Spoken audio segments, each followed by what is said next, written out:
to be used in other media sources. Is that okay with you? Yeah, problem. Okay, lovely. So, what's your name? My name is Ben Rachad. Ben, Ian, nice to meet you. Nice to meet you too. Is it your first time at the Alpbach Forum? Yes, this is my first time. First time. And where are you coming from? I'm coming from Benin, but I'm based in Denmark. The Benin, but based in Denmark. Yeah. Okay. So I'm going to ask you a few questions about your country, but I don't know if you prefer to answer Denmark or Benin. It's the same thing, but I'm just going to say you're Benin from... will be nice. Okay, but I'll ask you about Benin. So, is there any kind of words or language we should know if we go visit Benin? Is there like a phrase that we should say? Yeah, you can say Ekaro. Ekao. It's how to meet and to greet people in my local language. Sweet. Local language, is it across Benin or just in... Yeah, we have a lot of local language. So Yoruba is one of them. So I speak Yoruba. Okay. So to greet people, we say Ekaro. Okay, sweet. So it's nice. And when we go visit, is there a food that we have to try or... Oh, I think you can try the pounded yam or maybe pasta. I don't know if you like pasta. It's made with maize, so it's like... So it's a bit very different to the good, Italian yeah. one. Another food is what we do with yam. So we pound the yam and make groundnut soup and we eat it. It's really nice. It sounds I good. wish you could come here. You should come there and I will make that for you. Or even here, we can make it also. Oh, definitely. I need think to we'll have take you yam. up on it, Mark. Yeah, of Yeah, I course. don't know how we get yam in Alpbach actually, but also moving on to my next question. Do you identify with the traditions in Benin?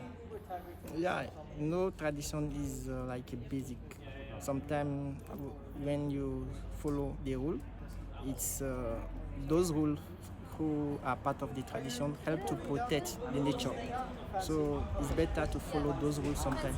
But you know the time is going, so many things is changing. So those traditions, a lot of people don't care about it now. So we need to preserve our tradition because it helps us to protect our nature. And you know, some fathers or grandfathers know something about the tradition. They can share that with young people so the tradition will not disappear. It's better to keep the tradition because it helps to protect the nature and also to be more aware of how to live in the world. Yeah. And so, I mean, you're living in Denmark now. Yeah. And would you say, I mean, is there a different approach to tradition in Denmark than it is in Benin? I think it's a little bit different.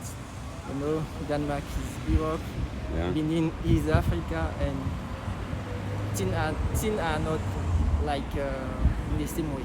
So I think, but I'm getting to know more Europe, so I cannot say too much in Europe. So, but I like so far my stay in Europe.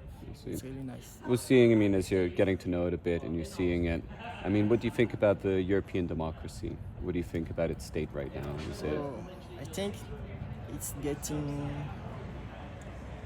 not so good because I, as a human rights activist, I attended one training course for democracy activists with the Council of Europe, and we talked a lot about democracy issues.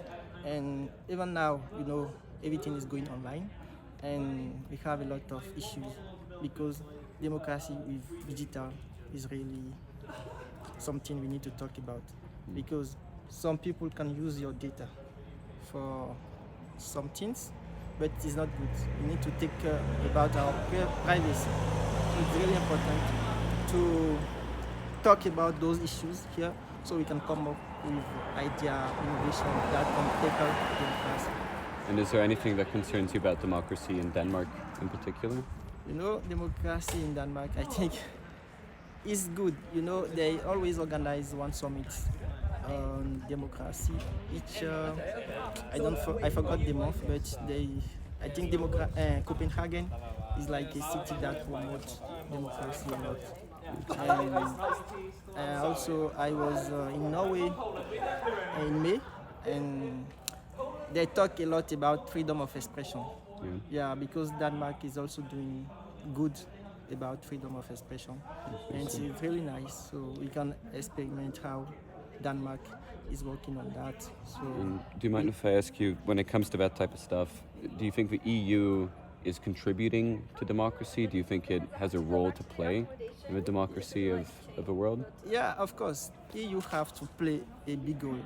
And I told you now that I participated in a training with the Council of Europe. It was about EU. And around like we are 50 young people coming from many countries of Europe. We stay in France for 1 week and we learn a lot about democracy, how young people can contribute to that. And we also design some project that I will work on that also. Like my project was on freedom of expression online because I'm more passionate about democracy and technology. So. And last question for you. Who, what, or where is the heart of Europe? Who? Who, what, or where is the heart of Europe? What would you say is like the main part of Europe? Is it a person? Is it a place? I think it's a people. It's the people. That's right. Yeah. It's a nice and answer. we need to work, develop Europe, and make it more better for us. Thank you very much, man. Nice to meet you all. Have a nice rest of the forum. I Yeah. hope to see you around a little bit. I'll be Yeah, here of for a course, few of weeks. course. So. Thank you. Awesome. Thank you, much Thanks, man. appreciated.